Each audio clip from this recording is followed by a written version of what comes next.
So I want to say welcome everyone. Thank you for joining us. In collaboration with Boston College's Art History, and Film Department, the McMullen Museum is delighted to co-host today's Currents Presents with esteemed artist Penny Siopis. Her works Warm Waters and She Breathes Water were made specifically for the McMullen's exhibition Indian Ocean Current, 6 Artistic Narratives. The exhibition will be up through November 24th, but also on the museum's exhibition page as a virtual walkthrough indefinitely. So before I turn it over to my colleague, Professor Hartmut Austin from Studio Art, I would like to go over a bit of light housekeeping. First, we are recording this Q&A session. Second, we ask everyone to mute themselves when they aren't speaking. But last, we encourage everyone to participate in this conversation by either typing your questions into the chat feature at the bottom of your screen. Alternatively, you may use the raise hand feature or simply unmute yourself and chime in. So without further ado, I will turn it over to Professor Austin to introduce our renowned guest. Thank you, Rachel, and welcome to this Current Presents conversation organized in cooperation with the McMullen Museum. My name is Hartmut Austin, and I have the distinct pleasure to introduce South African artist Penny Siopis to you, whose installation of works in paper as well as digital video, She Breathes Water, is currently on view at the McMullen Museum as part of Indian Ocean Current's 6 Artistic Narratives. So is the sound good? Yes. Can you hear me? Good. Okay. So known for her paintings and videos, Siopis is interested in the agency of material, be it pigment and glue that she often uses to create her drawings or very large-scale work, or found film footage that she connects with written text that have a fable or poetry-like quality. Her process of material thinking is evident in both. It opens up her artistic work to a dynamic that unsettles traditional hierarchies of subject and object, mind and body, human and non-human. Siopis sees the unpredictability and material transformation of her chosen media connected to the process of social change, or as evident in the McMullen show, to the changes to the environment caused by the effects of global warming. Penny Siopis was born in Freiburg, South Africa, to parents with Greek heritage and lives in Cape Town. She has an MFA and an honorary doctorate from Rhodes University and currently teaches at the Michaelis School of Fine Arts at the University of Cape Town. Her many notable solo and group exhibitions include Moving Stories and Traveling Rhythms, Penny Siopis and the Many Journeys of the Skokiaan at the National Gallery of Zimbabwe. This is a true story, 6 films at Zeitz Museum of Contemporary Art in Cape Town. Global Resistance at Centre Pompidou in Paris, Contemporary Women Artists of Africa at the Smithsonian National Museum of African Art in Washington, DC. Biennial participations in Venice, Taipei, Sydney, and elsewhere. Her work is represented by Stevenson Gallery of Cape Town and Johannesburg, where she has had several solo exhibitions. So without further ado, we want to welcome you, Penny Siopis, very, very much, and thank you for allowing us to basically doing this question and answer session with you today. I also believe we have some of your students potentially logged in as well. We want to welcome you as well today, as well as the representatives of the gallery. Instead of, as I said, organizing a regular artist talk, we thought of running this a little bit more in an open format, interactive format, so in a way that allows us to get a sense of your work and your practice through the questions that we're asking and to which you then will respond. We also have a few clips and images that we can pull up if needed. So again, welcome very much. And Penny, so hello. Can I How just are say you? thank you? Hi, and thank you very much. It's wonderful to be with you and to share this occasion.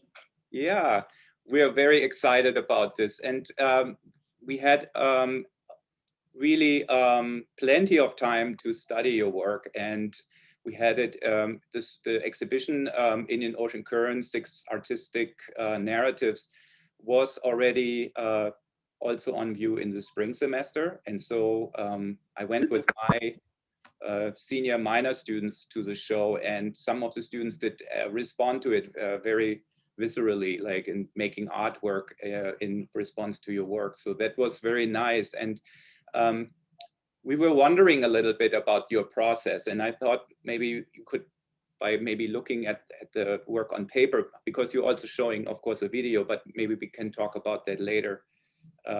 We can maybe talk a little bit about that process, because we noticed that the work is not necessarily a regular drawing. First of all, they are in series. They are installed in different ways. But they become almost like object-like as well. And so we were wondering, so how did the series go about? How did you, were they all done, so to say, within a couple of months, or is that a longer process involved? It's quite it's mixed, actually. So after the invitation to participate in the exhibition, I started thinking very carefully about and thinking how to articulate the relationship of the subject of the Indian Ocean to what I was actually doing. And there was a kind of natural convergence with the glue and the ink and the idea of fluidity. So that, that the method of working corresponded actually quite neatly with the larger question of the Indian Ocean and global warming. And I was thinking of making a very big work because I'd worked on that large scale.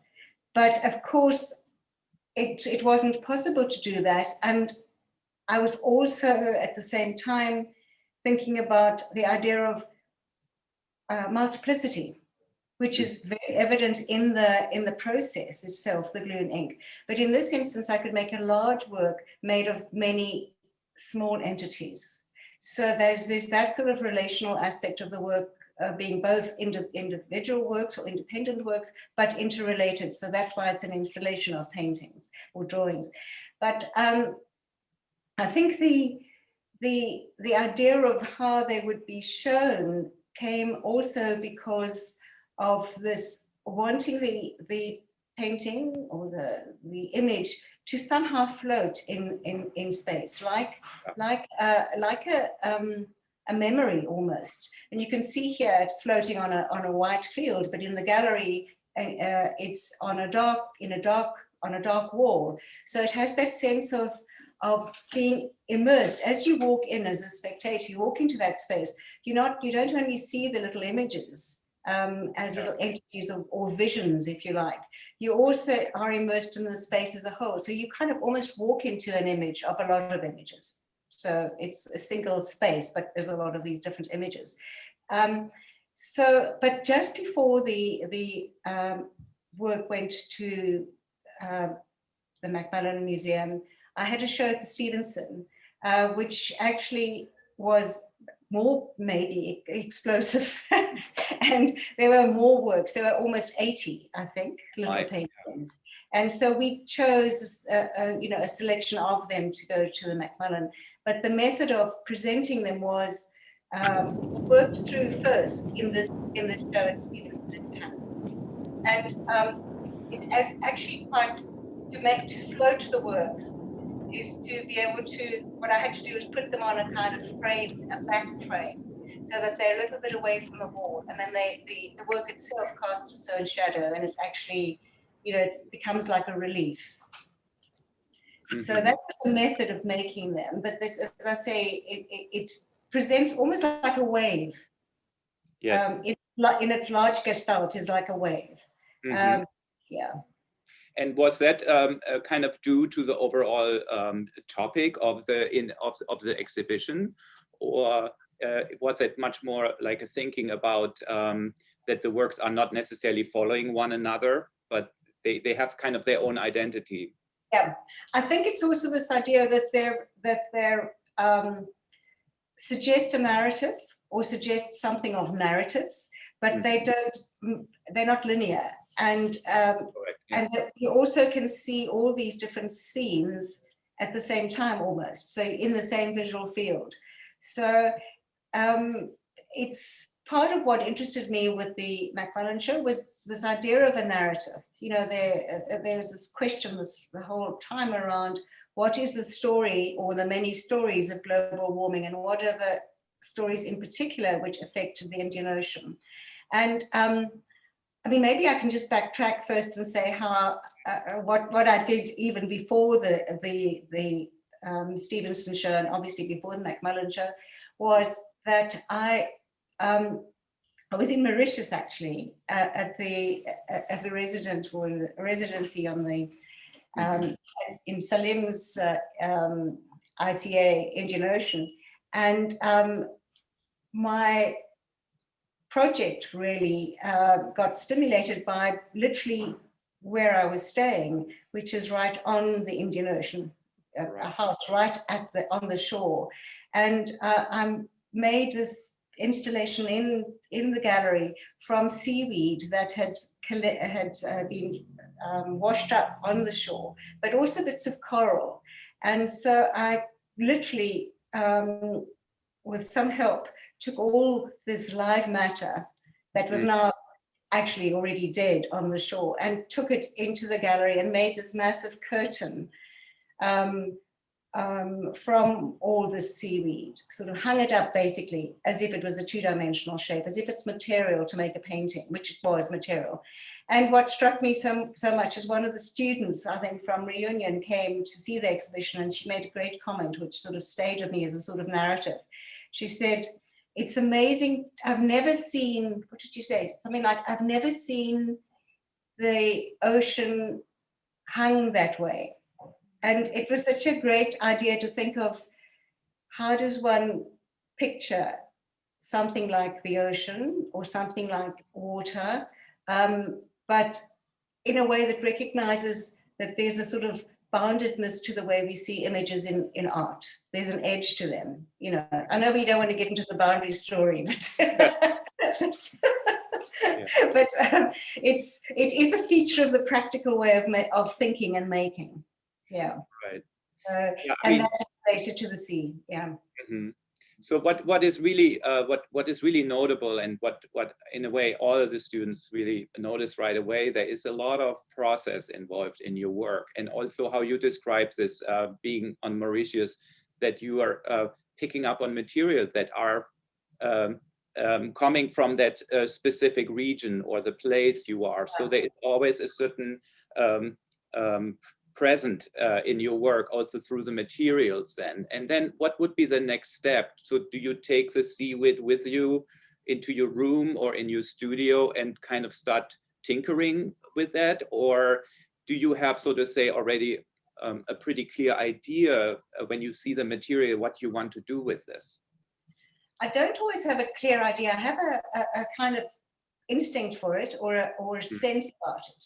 And that has a lot to do with things other than the visual faculty. So this feel of it, the smell, the relationship of that materiality to your own body. So this material comes from the sea, but so do we actually, long ago. And so this interested me, this quite close relationship to not only water, but specifically the ocean. I think it was one of the bits of reading I was doing at the time, Peter Godfrey Smith says there's always the sea in us. Mm-hmm. So the way for me to recognize that is, or it was in that context, to recognize this material that came from the sea that sort of stayed in this, what they call the littoral zone, you know, the space between the water, the sea, and the land. And it's a space that's boundaries are constantly being made. They're always shifting. They're never stable and they're never static. And that's how I kind of saw the connection with the glue. So the glue actually is just ordinary wood glue that people use to fix up furniture and woodworking. But it also funny enough, talking about it being associated with space, it's the most popular form of glue in South Africa. And I think it was kind of advanced through South Africans' needs. I don't know why, but that's what in my research I discovered that. But anyway, the glue kind of stands in for these other experiences of the material. So I don't actually bring the seaweed in to my studio and work with it and transform it in that way. It's almost like the glue starts taking over that activity and it starts acting out onto the surface of the page, and obviously also in response to my body gestures and to the chemical reaction that's created through its contact with the ink, and then the air drying it, and then gravity, because I work flat. So all these other elements, a bit like the seaweed, kind of come into play and join me as the maker of the work. And even on that tiny scale, there's that strong element of a kind of collaborative creation of the work. Mm-hmm. So I'm not sure if that's actually really answering your question, but it's sort of going somewhere. It is just fascinating to listen to listen to you, how you describe that process. And I'm also, as you talk, I'm thinking about the scale of the work and how is that different, and especially because I think we talked about the process space, but also it looks like you have studios in different areas, temporary studios and so forth. So there is a certain a transient quality to everything you're doing also. And how has it changed now in the last few months, since you are now much more confined in a way due to COVID? And how did your work, do you feel like your work has changed because of that, where you are suddenly and became, so to say, the glue, the agent of that kind of fixedness suddenly? Well, it's an interesting point, and especially that you raised around me being always moving around. And I mean, I didn't deliberately set up COVID so I could move around, but but it is true that I do like change. So and I find it stimulating to engage the restrictions of the so-called restrictions of change. There's something interesting in how it can spark other creative forces in you. So I usually work at Michaela's School of Art. I have a studio there, a nice big studio. And when COVID happened, we all had to leave the institution, and I just basically changed my apartment into a studio space. So, this would be where I would normally be eating and entertaining. Not that I do much entertaining, but, it would be more of this sort of, sitting room space, living space of my apartment. So now it is no longer that. Everything's been pushed to the side, and the couches and the carpets have been rolled up. And basically I've messed up my apartment by making it to a studio. But I also got some boards put up onto the wall so that I could actually pin the paper onto the wall. And then I had to think about working on a smaller scale, because this is a small apartment. But like what happened with the McMullen show, I'm managing to make a larger work from the smaller units. But just to point out what's happening here on the wall, and as you said earlier, it is different from the works that are on show now in Boston. It's different for lots of reasons. The sea, by the way, is still affecting the way I kind of approach the medium. So that sort of idea of mutability and changeability and constant flux, and the fact that I'm actually in this space where I can watch the sea, because if I could turn the computer around, you'd see that there's a big door here that looks over the Atlantic. So that being in this place has, I think, and the sea has kind of infiltrated the way I've worked as a dynamic force. Whereas in my studio at Michaela's, it's basically in the city, the inner city, and it's under a mountain, really. So, and I don't really have a view much. I mean, there's a city, a little window, so I think that's made a change to the way I've approached the paintings, but also just to say that the paintings that you see here are part of a much larger project that I'm working on called Atlas. And in fact, Atlas 1 and Atlas 2 are being shown currently at Stevenson in Amsterdam. So Stevenson has got a small space in Amsterdam now, and the works that were finished from this series are on that exhibition right now.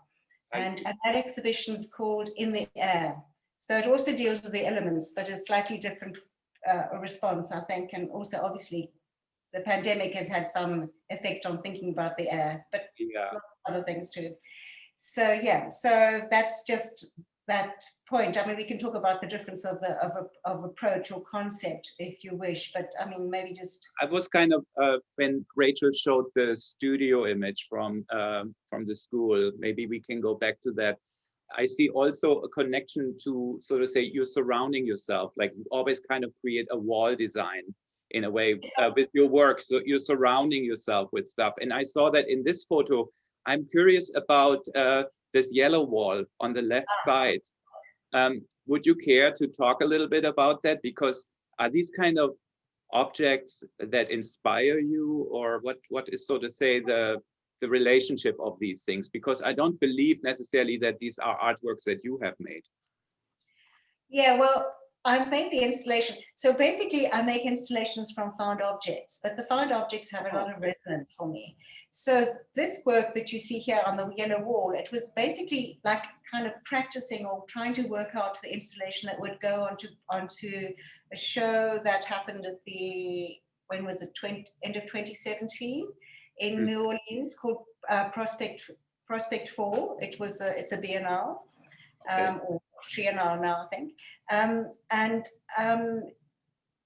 I was working with the relationship between an installation and film, a bit like I worked with the relationship between installation and painting and at the McMullen, you know, a film and painting, sorry. So here it was installation and film.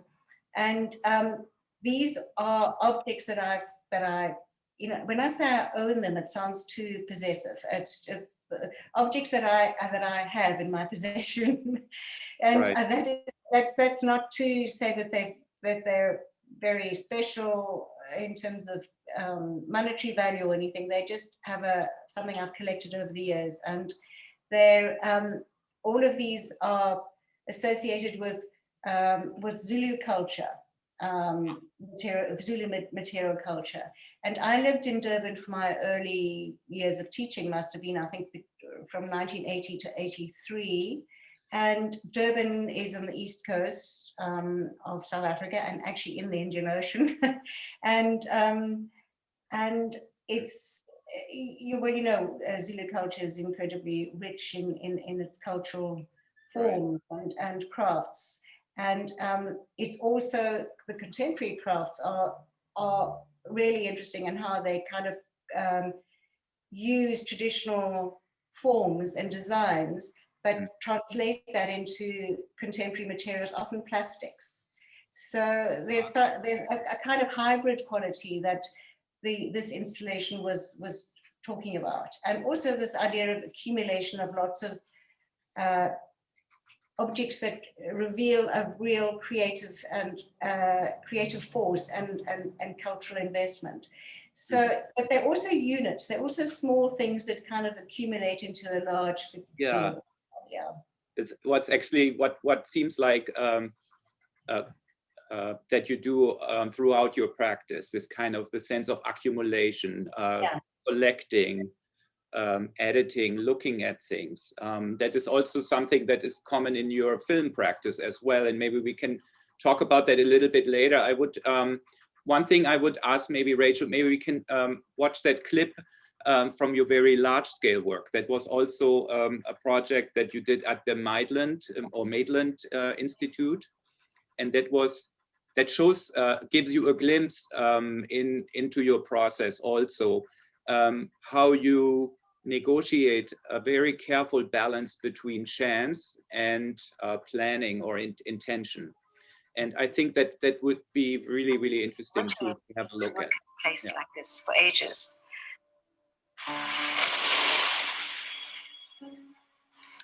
Not only because this physical space would give me an opportunity of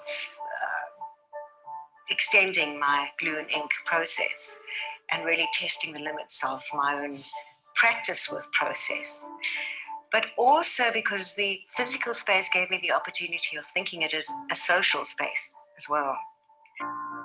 People often imagine painting is full of mystique, you know, and the artist studio is that secret space where the magic happens behind closed doors, and you take the work out into a gallery only after it's absolutely perfect.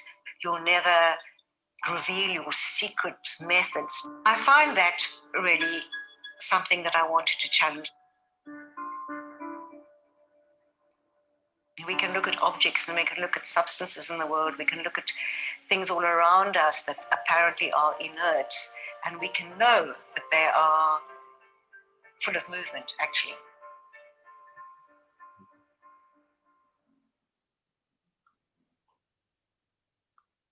Yeah, that's incredible. Really beautiful to see.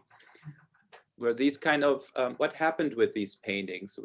They were basically done on site, and then how long does it take for them to dry and so forth? I mean, is that like a long process?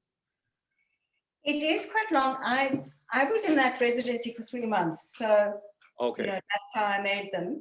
But it all depends on the weather, the temperature, and it depends on the amount of the thickness of the accumulation of glue. So you can see some areas where the canvas is dipped, and it's important to mention that I use stretched canvas.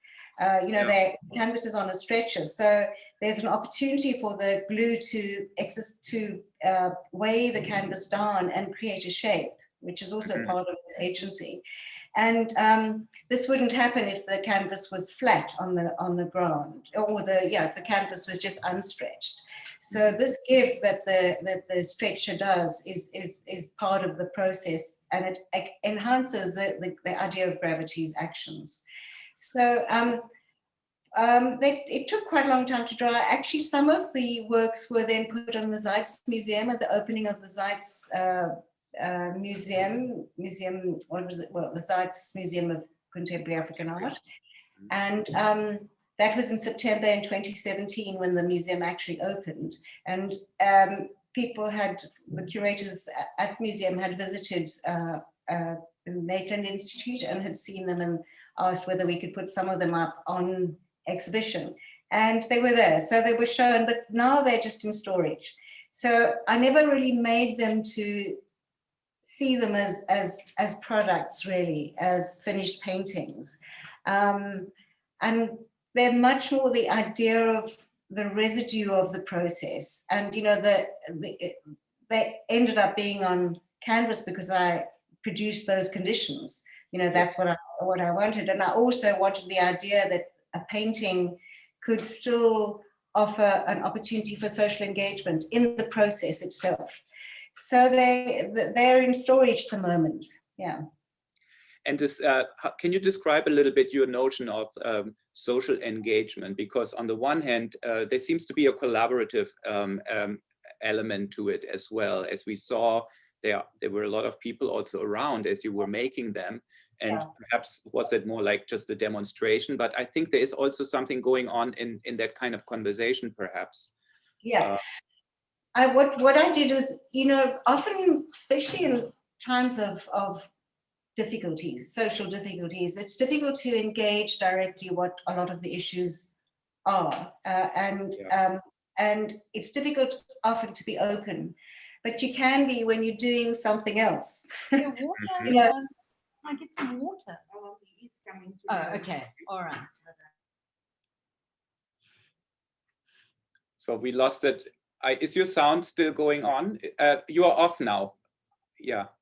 Penny, you are, unmute yourself. We don't hear you. Okay, No, I'm okay. back.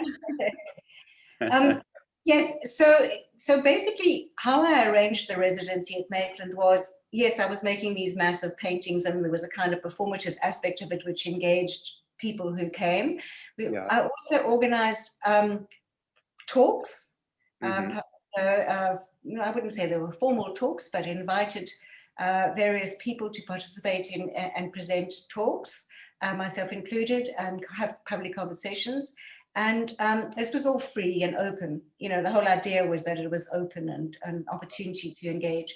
And there were workshops, school kids came, and it was a way to think through the material, the larger questions that we wanted to engage. So, for instance, an example would be the boundaries and the borders. You know, so the painting, boundaries in the painting, if you like, through the glue and ink, connecting with the canvas that it's on, those would constantly be negotiable. You know, they would constantly change, and not only because of the way I'm moving and tilting the canvas around, but also just by virtue of the way the sun dries, the heat dries the glue. And so there's constantly this idea that there's boundaries are being negotiated and constantly being formed. And what is the subject and what is the object we're talking about? So we could engage with quite a lot of complex ideas around even the politics that was happening at the time in South Africa, particularly in Cape Town. There was a lot, especially happening at the university, which was challenging sort of the Eurocentric norms and ideas of how you gain knowledge and how you share knowledge and what knowledge is. Is that more recent? Are you talking about more like 2017, or are you more talking about when the change was from apartheid system away? No, I'm talking about 2017, when there was, like in 2016, there was quite a lot of challenges, good challenges to institutional practices, which were colonial and continue the kind of colonial legacy in a way, or continued the legacy. And so these challenges were mostly from the students. So it was like a student movement that happened at that time. And it I mean, some say it started at University of Cape Town, but basically it became a national movement. And it was very important in challenging the kinds of binary thinking that had, and the kind of colonial thinking that had characterized a lot of the teaching and educational situations. And it's, so what the Maitland Institute offered was the sort of, I wouldn't call it a neutral space, but a space which wasn't the institutional space. And it opened a lot of, you know, it was very free in the way we engaged. And of course, you didn't have to be a registered student. You didn't have to have any of the other restrictions that usually condition participation. Yeah. You know, so it was open, and that was the kind of social engagement part of it.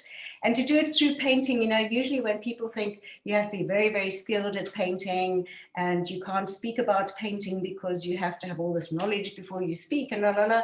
Well, in the way I was working, that wasn't the case. It was much more open. Yeah. So with that said, we, you know, since we're talking about students, we actually have a few questions. Yeah, I know. I noticed that too, which is totally welcome. And they deal mostly about still with the painting. So we should maybe bring them up right now. So is Emma, would you like to speak out your question, or should we just read it? Is Emma here? Yeah, hi. Yeah. I could speak the question. Yeah, that would be perfect. Okay. So I noticed in a lot of your paintings, it comes off as very natural because of the way that you allow the paint and the glue to kind of take its own form. And like you said before, your materials kind of become the creator of of what ends up as the painting. So I was wondering, how do you know when a process is sort of finished? I think that you mentioned this earlier, that the paintings are never really finished because they're constantly changing. But how do you decide when a process is over? It's a lovely question, because I'm going to give a very dull answer the first answer would be that I have a deadline. And there's an exhibition, or I've, agreed to deliver some paintings, or, so there's usually a very practical decision, but it's not as simple, obviously, as that.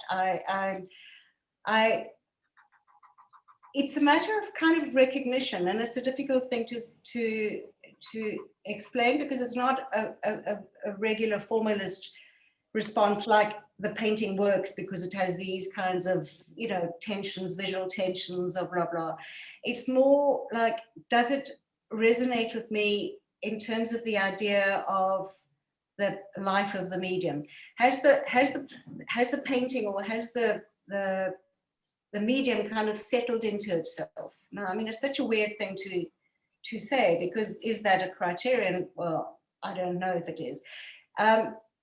But when I look at, because I work horizontally, and then when I look at it vertically, of course, my discernment, my visual discernment, especially after having, been an artist for so many years that I've been an artist, especially a painter, it starts coming to the fore, and something between the recognition of the paint, the material doing its own thing, and my own history of looking and thinking about the affective quality of paintings kind of comes together. And that has also to do with all sorts of things, like, how we look when we look differently at something that's on the wall to something that's on the floor, how looking down is different from looking at the wall. And somehow when they finish, for me, is where there's some sort of sympathetic relationship between how it was on the floor and how it is on the wall. So it's a very a strange way of answering your question, Emma, but that is the dynamic. And that's also why I'm interested in change, because it's not only material change of the medium itself, of course, but as we look at all images, all paintings, we're constantly looking at them in the present. So we're bringing in that moment of the present into the way we look. So that's a long and sort of a loose way of talking about it, but yeah, that's the dynamic. Thank you. So it is kind of an equivalent of that process. It forms in your mind, and at the same time, it also forms itself through the material. Yeah. Right? Yeah. Thank you. So we have a question by Sean. So if you ask questions, please unmute yourself briefly and also switch on your camera so that we don't talk at, so to say, a blank screen. Okay, thank you. So Sean, would you care to ask your question? Sure, yeah. Okay. So when I was looking at your Warm Waters paintings, I noticed that a lot of them depicted human figures or human features. Some of them were pretty clear and some were more impressionist or vague. So I was just wondering if you planned this out in the composition before painting, or if it sort of evolved with the painting as you were doing it. They always evolve. So I don't actually have a pictorial reference that I draw on. I used to, as a painter, I used to have a whole lot of references, and then I would, interpret whatever the reference was in a painterly fashion. And I don't do that anymore. The image literally comes out of the process. But of course, I have what I like to say a kind of optical unconscious. There's something that's going on in my brain that makes me see something in that formless matter according to my disposition, emotional, intellectual, critical at the time. So I then respond to that, almost like a call and response. What is the call of the formless matter? It's sort of saying, I want to be a face. It's not as simple as that, but it's that sort of idea of imaginative projection onto formless matter, and then drawing out something that feels as if it's already hidden in or lying embedded into that substance, in the substance. So because I was interested in, you know, the Indian Ocean and the idea of the sea, and this this protean notion that keeps changing, but throws up things that make us see things in things, you know, makes us see images in the world. And so that, of course, becomes almost like a structure, a pictorial structure that sort of gets stuck, excuse the sticky analogy, but kind of sticks to the image. And then I sort of sometimes will use a kind of certain glaze or an oil paint on top of the glue just to draw that out. Mm. So the figures are not, they're more archetypes that are situated in that world that you're creating at that moment, right? Yeah. And they're not necessarily like specific portraits, or do they relate to memory in any way? Yeah, they do relate to memory, I think. I think if one, I mean, I'm fascinated that most people I know, and I suppose I'm thinking about students as well, and artists in particular, they have this kind of template in their brains as to how they see things in the world. And that is often produced through memory, probably of actual experience, if we take memory in that way, but also what people have told you about your world and yourself. So you can't always tell. So memory is like a fiction, really.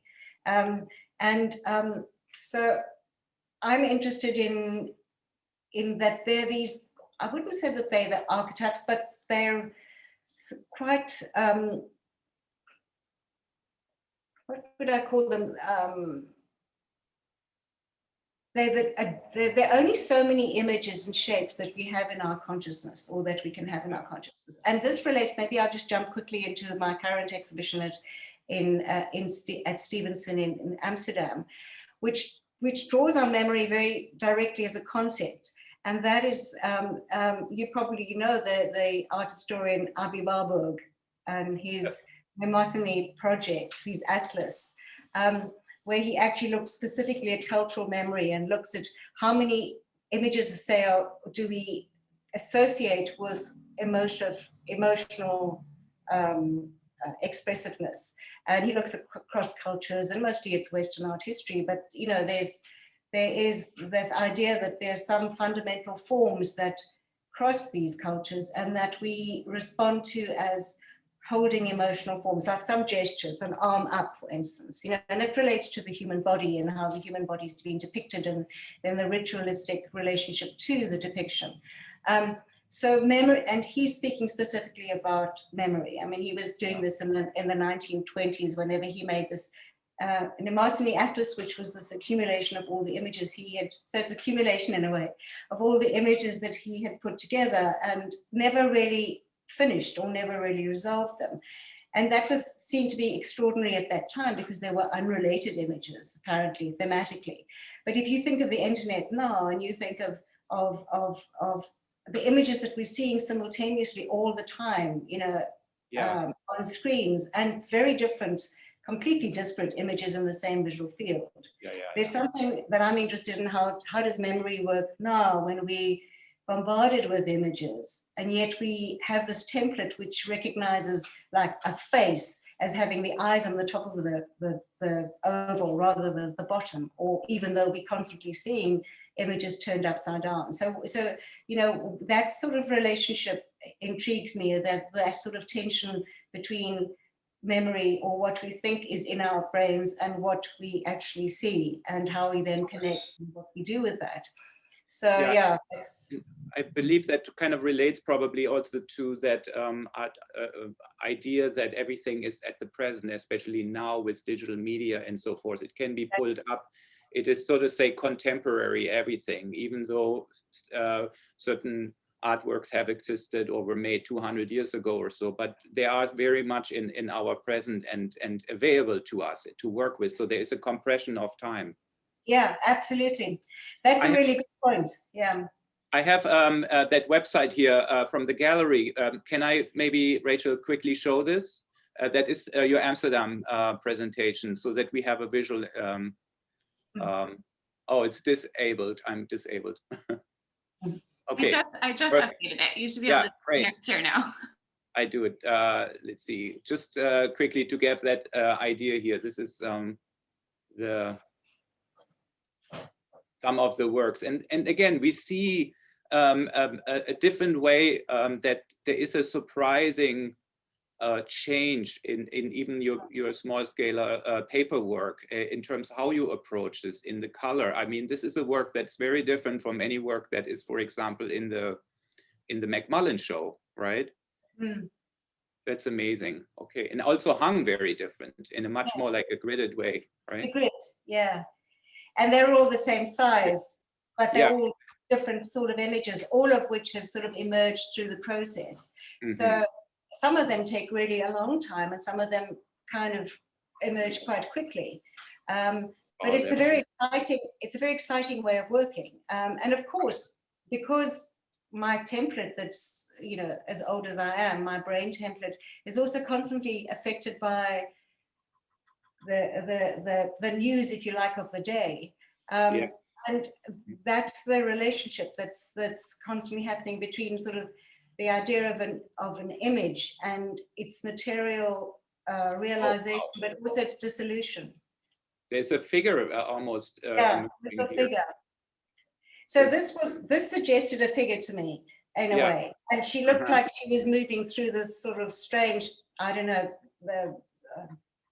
science fiction like sort of landscape, or, you know, post-apocalyptic landscape. And then what I did was, because there were two little things that sort of little strains of spills of glue and pigment, I then asserted those because they looked to me like little feet. So then I made them into little feet. So basically what's suggested through the association of the medium, I then act on, and then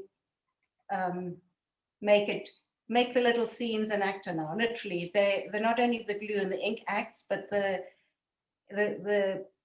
there appears to be a little actor in the scene that's now shaped. Yeah. Well, there's this duality of this kind of almost like what is it? I mean, this kind of flow, right? It seems like on the left side there is something that is sucking in the person or enveloping the person, and so there is this kind of duality there. It's a bit apocalyptic. I mean, how do you see your work when you look at it? Is that somehow hopeful work? Is it, or do you don't think in any terms like that? Well, you know, the terms that I think, because of the strong color, especially, I think I want to ask really about the color, which is so just otherworldly. Yeah. Well, I mean, I think the otherworldly is a nice way of putting it, because for me, it's like the kind of dreamscape, or the space of the unconscious, the space that we're not necessarily seeing in a mimetic form. You know, we're seeing it as an imagined space. It's basically, for me, like in a space of the imagination. How does one make imagination visible, if it's possible, without reducing it to the subject matter, you know? And I think what the color does is another form of materiality, which does exactly that. It doesn't give you any, color doesn't, for me, work as a binary, a this or a that thing. It can never be like that, because you'll never agree. We will never agree on the same color, actually. Yeah. And so it's true. It's a form of, so different. And it's a form of materiality which is the most elusive. You can't pin color down. Absolutely. We have 1 o'clock. We thought we would run this conversation until about 1:10, 1:15. So I would really love to get to a few more questions. So we have 2 more that haven't been asked yet, and but we should also maybe at least briefly address your film work also. But I would first maybe call on Hossein to ask your question, if you will. Hi, Penny. It's Hussein. Hi, Hussein. How are you? How are you? Very well, and you? Sorry, I'm not showing myself on the video because I'm actually in my pajamas. Oh, okay. Penny, I've always been curious about your use of the color red, particularly over the years. I've always seen sort of like red and shades of red and pink, etc. And I look at your wall in the background and I see it again. And perhaps maybe you can just elaborate on that. Well, as I was saying earlier on about color is such a sort of subjective thing. And I think that we all have a relationship to color, which we don't really always understand, but we know we have it. People say, oh, I'm a blue person or I'm a red person or whatever. I definitely have this relationship to red from what I think is, quite an early experience of life. I have seen red as a positive color, as something about that is generative and a life force, actually. So even when it's associated with traumatic experience, and it can be, I also see that association is so wonderfully rich that as soon as it's associated with one thing, it can also be the other thing.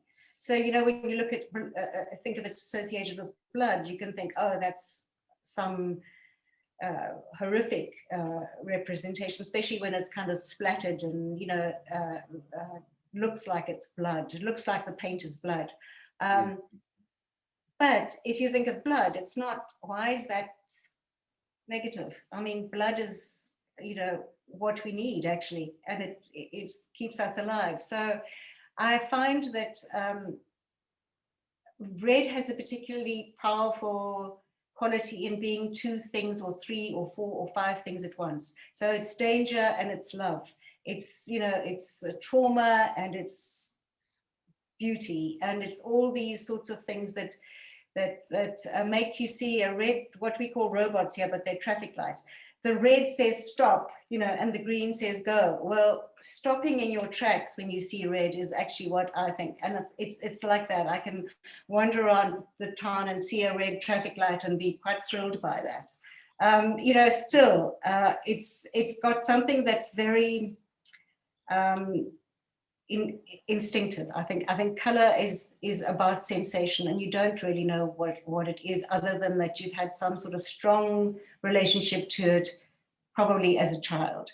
And so I have had a strong relationship with red, which then becomes also pink, and it's hot. So yeah. Yeah. Great. Thank you. So we have one more question. Astrid, are you still around? Yes. Would you like to ask your question? Hi. Yeah, so I was wondering if your painting style has always been like the same or consistent, or if it has developed or changed over the years. Well, on the surface of it, it's changed a lot, because I experiment a lot, and I've worked with a lot of different processes. I've worked with oil paint has been my primary process, but in my earlier years, but I've also worked with collage and pastel. And so I've changed because I think I'm always responding to the moment I'm in and the various aesthetic opportunities to engage with that moment. But I think what hasn't changed and what's been advanced and developed more with the glue and ink has been my interest in painting as a form of material thinking. It's the surface, it's the materiality that makes it different, say, very different to the way I might approach film, which has an aspect of materiality, but it doesn't have that same surface. So the actual surface of the painting, how it's made, and the medium in which I've used is as significant as the subject matter that's depicted. So the meaning, if you like, is as much in the material surface. And that has been consistent. My very early paintings, that became very obvious when I started working with very, very thick paint, oil paint. And I built the oil paint up into almost relief surface, so it became like an object. And I think those early cake paintings, which are in the early 80s, relate very much to what I'm doing now about the agency of the medium, except one didn't really think about it so much then in these terms around the vibrancy of matter or anything. But those early paintings actually were kind of made to recognize the change in the material, because the oil paint was so thick but it formed a skin on the surface as oil paint does, which you could correlate to or associate with human and others animal skin. But of course, underneath it's still wet, so it's always still drying. Some of those paintings are still drying, and as they dry, they reveal their movement on the surface. So they crack and they wrinkle and they change, not unlike our bodies as we get old.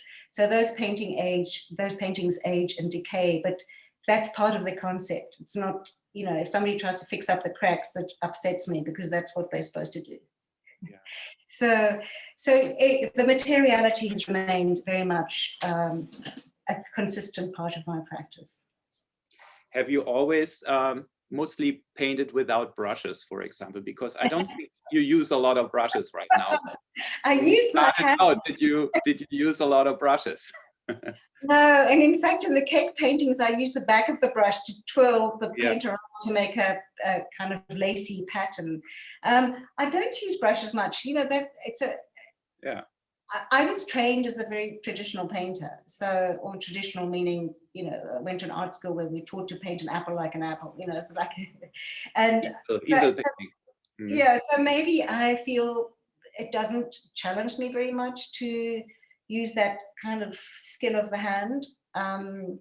There's another skill of the hand, and sometimes I literally, like even now, I use my hands literally, and I don't wear gloves or anything. So that's not a very good idea these days, because of even when things are not toxic, they're still kind of toxic, But what can I do? I have to go with it for the moment.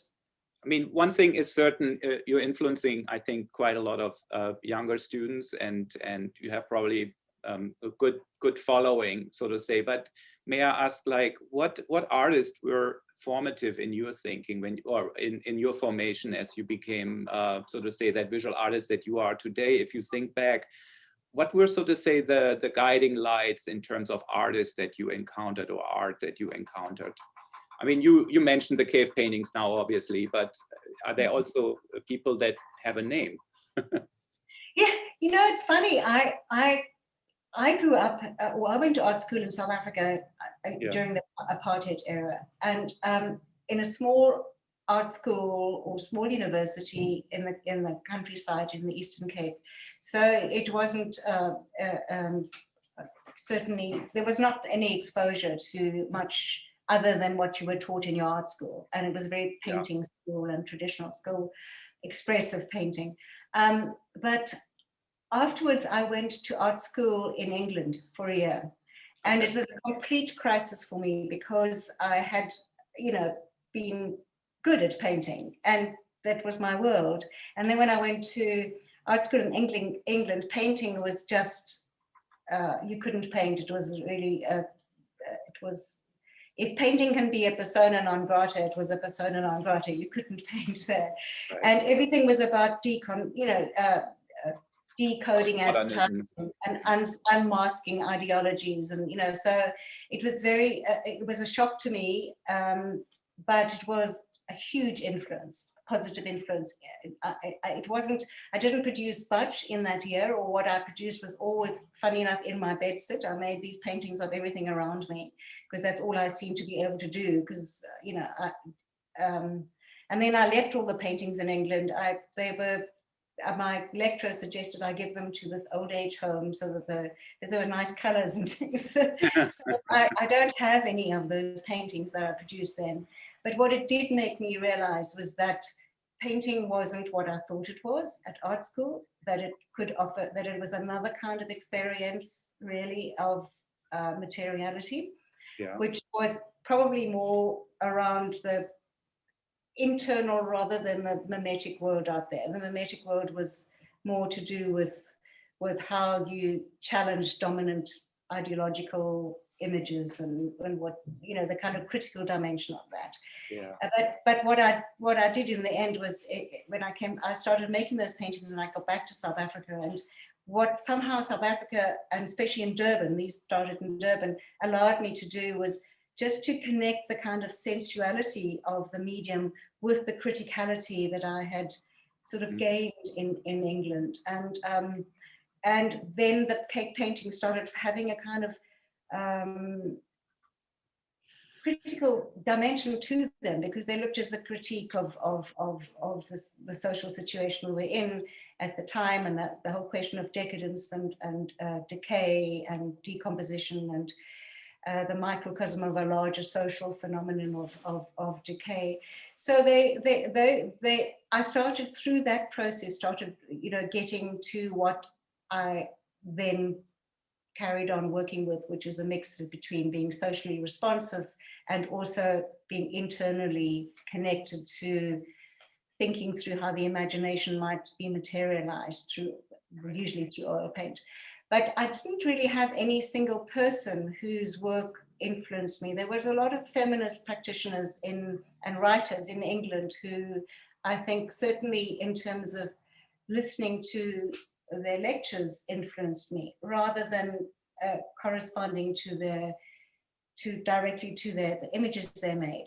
But clearly images around body politics became quite important. So even though they weren't a direct influence, the performance of the body was something that intrigued me, but I interpreted it as a painting form. Related to painting. Now we are almost at the end. We have just maybe 5 more minutes.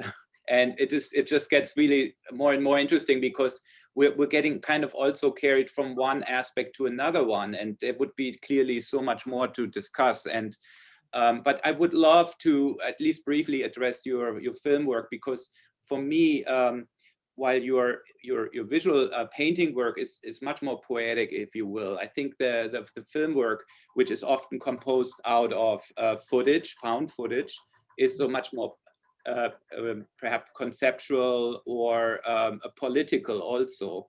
And in McMullen, obviously, it is the piece that also relates to the depletion of the environment. And you explained a little bit how you also compose the written text in connection to the images. So maybe you can briefly address that just for a few minutes.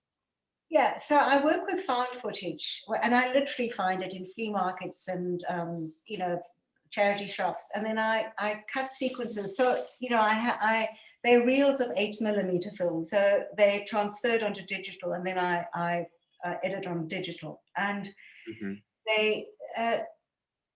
they're basically fragments of images that I select, and then I write the text myself. But the content of my writing comes from a wide range of reading. And I kind of extract from most of this often quite scholarly work or critical work. I extract the kind of some kind of poetic dimension of it, but still speaks to the questions that the work is exploring. So what happens is that there's a kind of convergence of image, text, and sound. And in this work, it's not so much a melody. I often use melody or songs or pieces of music. In this one, it's actually the sound is literally sound or ice cracking.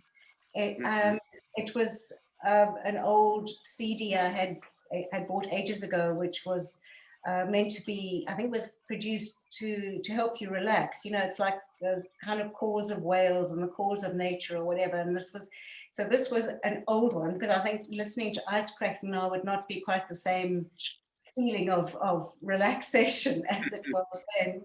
But so it's ice cracking. And all it is I laid that track down. I didn't manipulate it in any way. But only in 4 parts, I think 4 or 5 parts of the film, there's a little refrain of Schubert's, the instrumental part of Schubert's Ave Maria. So, and that comes at moments in the film which are quite seemingly violent.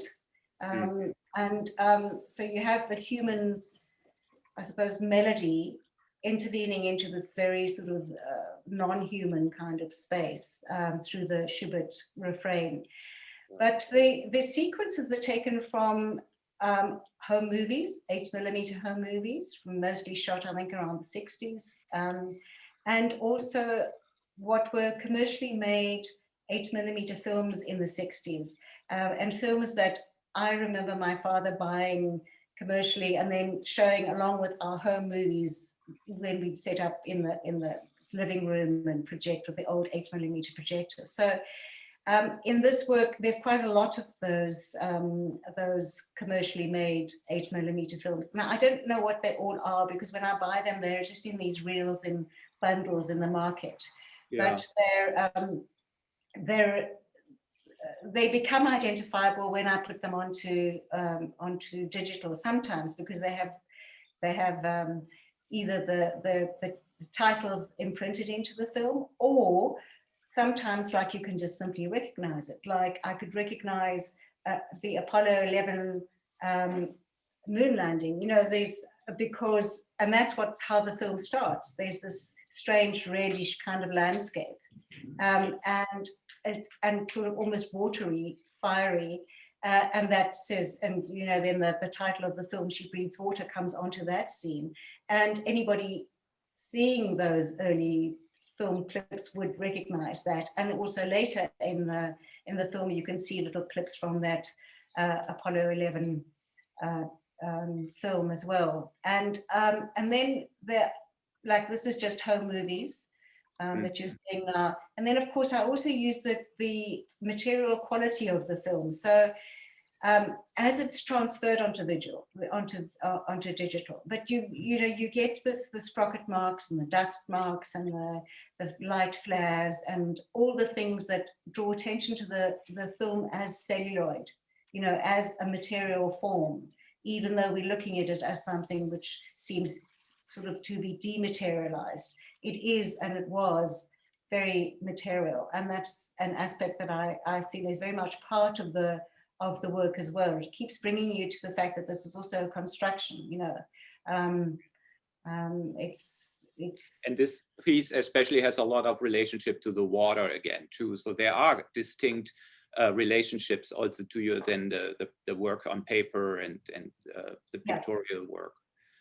And the idea of the octopus is at least, if not directly depicted in the paintings, it's definitely this idea of something tentacular, you know, constantly moving.